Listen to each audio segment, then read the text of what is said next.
Hello, and welcome back to Real Spooky Stories. I'm your host, Alden, and we're gonna have some stories. Yeah, yay! Who knew?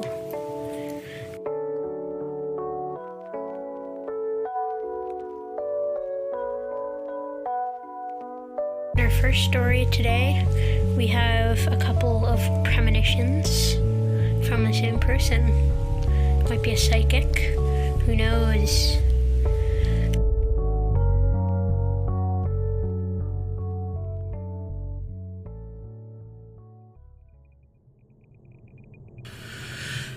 My story comes from when I was in college, and I can't remember what year it was. And I went to college in Vermont, in Montpelier. So, time of year, yeah, we were pretty well into the semester. I think we were just back from Christmas break or something like that. It was chilly out. And then there was this one day in particular that stands out for me that this thing happened. And I was living in the dorms, had a bunch of people that we would know, and then your routine became you would gather up the people that you just go to eat with, and you gather them up in the dorms and you walk over to the cafeteria. Once we got to the cafeteria, and you kind of check in. They check your student ID to make sure you're there to, you're not poaching free food or anything. And we shuffled in. I mean, really, it was a regular day. Nothing remarkable about it. I collected my food, and we all did that individually. That was part of the routine. And then we sat at a big, long table, right? Because that's how it worked. It was family style, but we weren't passing food back and forth because we had our own trays of food. And so, again, we had a big old clique of friends, a full table, and then we were even joined by, not a professor, but it was like a learning assistance tutor, I'll say. Definitely an adult, someone older than us. So he was at our table as well. And he was a nice guy, and everyone got along with him. And so we were all just sitting there, just part of the routine, ready to eat and just do our thing. And there was a certain moment where, before I started diving in, where intuitively something felt wrong. So it wasn't physical in the sense like you have a bad stomach and you feel nauseous or anything like that. But there was something, whether you call it intuitive or spiritual or something, that overwhelmed me entirely at that moment. Hard to describe what it was, but I could not eat. There was something really wrong with the universe in that moment that I felt, and I could not reckon what was going on. And I was looking around, like maybe someone's sneaking up on me, or what's going on outside the windows? Is there a crime in progress? Like, are my spider senses tingling or something like that? Couldn't see anything. Again, just the whole cafeteria had all the students, and it was just an otherwise normal day. I slid my tray away from me on the table, and I just kind of declared to the entire table, like, I can't eat. Something's wrong right now. And everyone just sort of stared at me in that moment, like, what is wrong with this guy? This is weird. He's usually plowing in. And I had a good appetite, but I could not eat. And I just said over and over, there's something wrong. I could feel it. There's something not right in this moment. Anyway, my protocol, even though I wasn't going to eat, was to wait for everyone else. So I just kind of waited for everyone else. And this is dinner time, mind you, so it was kind of the evening hours. Everybody finished up their food, and you bring your plates up to the little dishwasher and all that, and you bring them in. So we left the cafeteria. Well, to get back to our dorm, you exit the cafeteria, and you need to go right past it's kind of like a large living room to that dorm. And in each living room, because each dorm had one, there was a big TV in there as well. And there were some people on the TV, and the TV was playing pretty loud, and it caught our attention because it's usually not many people are in there after dinner. And we looked, and it was the president at the time. It was George H.W. Bush, Sr. He was giving a speech that he had authorized troops to attack Iraq, who had invaded Kuwait. And his mission was to drive them out of Kuwait and so on and so forth. And so effectively military operations had already begun by that point, so he was finishing his address. We were all captivated in that moment. Now, I know there's wars around the world. We see these things happen, and it's easy to dismiss it as, it's just one thing. But at that time, it was not terribly common to have.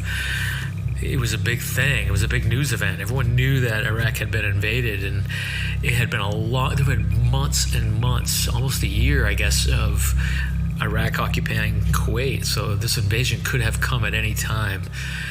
But for it to come at that particular moment I felt it. I felt exactly when that moment happened, when the war started in Iraq. And everyone, once we saw the TV playing, they just sort of looked at me and they just were like eyebrows raised. And I said, I didn't know anything. I didn't know.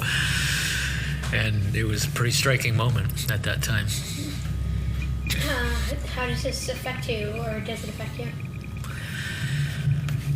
I'll never forget that moment. And how does it affect me? It sort of gives me proof that there's something else going on in our universe that is not measurable or not visible to our eyes. That something happened almost on a space-time level and rooted with deep impact, such that it literally impacted me psychically or spiritually, however you want to put it. I don't know that I still don't know what to make of it after all these years. Does it mean I'm a more fine-tuned tuning rod to that kind of thing? Am I more sensitive to this stuff? Am I just one person and maybe it was my turn to feel that one? Who knows? But there's something larger at play that I don't know that I'll ever understand in this lifetime. You told me you had another story. Yeah, I do have another story. Awesome. All right, you want to hear that story? Yeah, totally. Okay. So, through my entire life, I've always been a vivid dreamer. So, dreams are very realistic to me, and I could describe down to the smallest detail what they're like.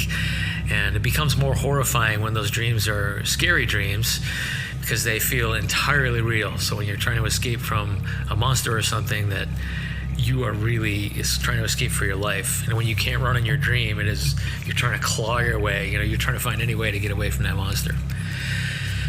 This particular day, I had a dream, and the dream is very vivid to me. I can still recall a lot of my vivid dreams, but this one stood out. And in this dream, I remember I was a fireman. And I've never really aspired to be a fireman. I have nothing against it. It's just not my calling. And I was responding to some fire at a highway or something like that. And it was inside a tunnel. And so the tunnel had collapsed at each end, so I had to find a way to get into this tunnel. And up at the top of this hill that was over the tunnel, I was able to find a little chute, or however you want to call it, with a ladder dropping down. So I went into the tunnel through that way and went down. And it was really smoky. It was hard to breathe. There was fires going on everywhere. And it was just chaos. People screaming and people shouting and just lights everywhere. And it was kind of nuts. Couldn't make much sense of it. And once I was in there and I was trying to help people maybe get to that ladder so they could get out, there was another tunnel collapse, and it was right at that ladder. And so it trapped me in there, and then I was stuck in the rubble and I couldn't move.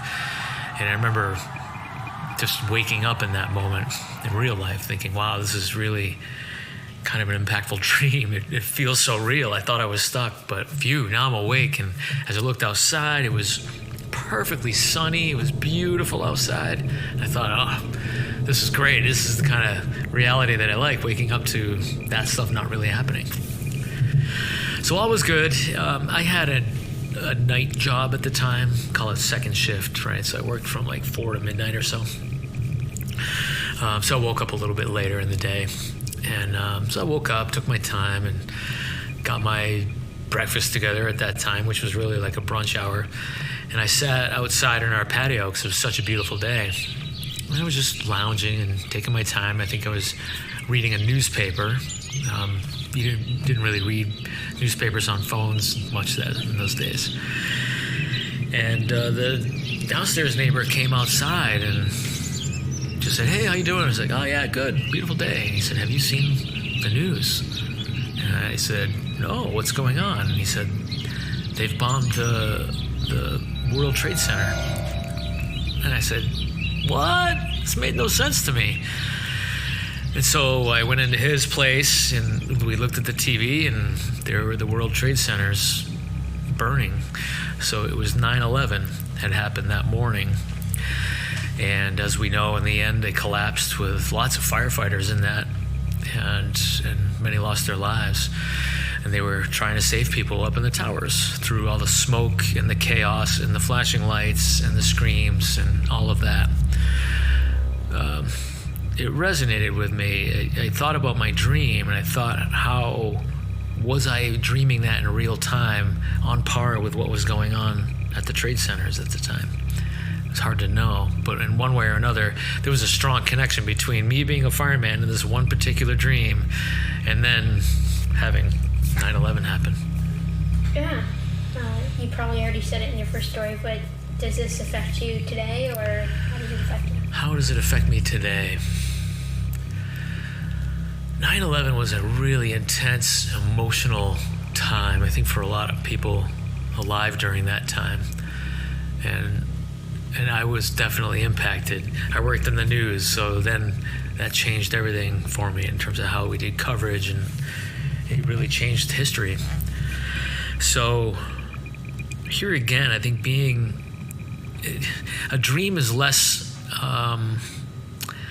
tangible than, say, sitting at a dinner table and feeling something psychically. It's just a dream. It's something that's in your head, and it's based on your own recall, and you don't have any witnesses who could corroborate that. But nonetheless, I know that it was real in my mind, what I dreamt that night, and it was it just reminiscent that there's some larger force out there that perhaps I can feel. And it started to make me wonder, I wonder if I can tune into this kind of thing and sense other things. So, thank you for sharing. Yeah, you're welcome.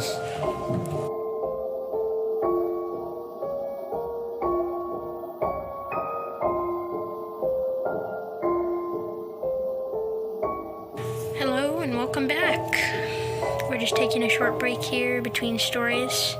Got an extra long episode. There's an extra story. Woo! Well, I hope that you guys enjoy.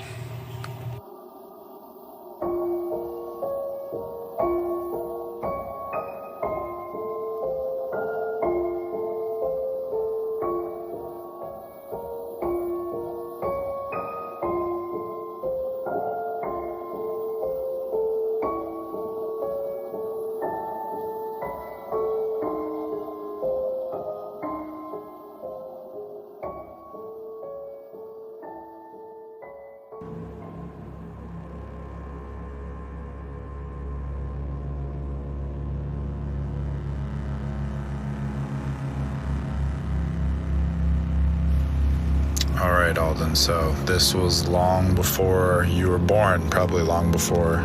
Well, actually, I don't know. Let me think. When were you guys born? No, you were probably born. Anyway, it was a long time ago, back in 2011, when 2011 was going to become 2012, New Year's Eve night. I had just gotten out of working at the Windjammer restaurant up in South Burlington, right at around 10:45 to 11, and I got home and I was going to meet up with a friend to go to a New Year's Eve party, and I got ready really quick, and as quick as I could, but it was still almost midnight by the time I got onto the street to meet my friend. And lo and behold, as I get onto the street and meet my friend in the street, just moments before midnight, and we look up at the sky and we see these pulsing lights, these pulsing red lights that keep flashing in and out of vision. They're moving slowly across the sky, and I'm thinking, okay, what is that? Is it an airplane? But I'm like, no, they're moving too slowly, and the light is too bright. What is going on here? And then I say, and then, me and my friend are talking, and we're like, what is that? What are those? Are they UFOs? What are they? And we go up to a house where there's a balcony full of people out celebrating the new year. And we say, hey, do you see those? What are those? Do you see those lights in the sky? And they couldn't see them. They couldn't see the lights. So, okay, at this point, I'm like, well, what's going on? What is happening here? There's these lights, other people can't see them. But my friend was convinced. He was convinced they were aliens, 100% UFO aliens. That's what's happening in the sky. And he shows me a video of something similar happening in Russia, the year before or something. And I'm like, whoa. So we keep going, we keep following these lights. They keep pulsating, they're red, they're going across the sky, moving slowly. It doesn't make sense for them to be a satellite because they're too close and too big. For airplane, they're too slow, and they're not making any noise, but they're it's dark and stormy night, it's midnight, it's pitch black, and they're just sort of moving through the clouds. And we never really figured out what they were, but me and my friend more than me was convinced they were aliens, and I was somewhat convinced that it was something odd and maybe possibly something that I couldn't explain. So yeah, that is my spooky story. I hope that works for you, Alden, and I hope Yes is going well.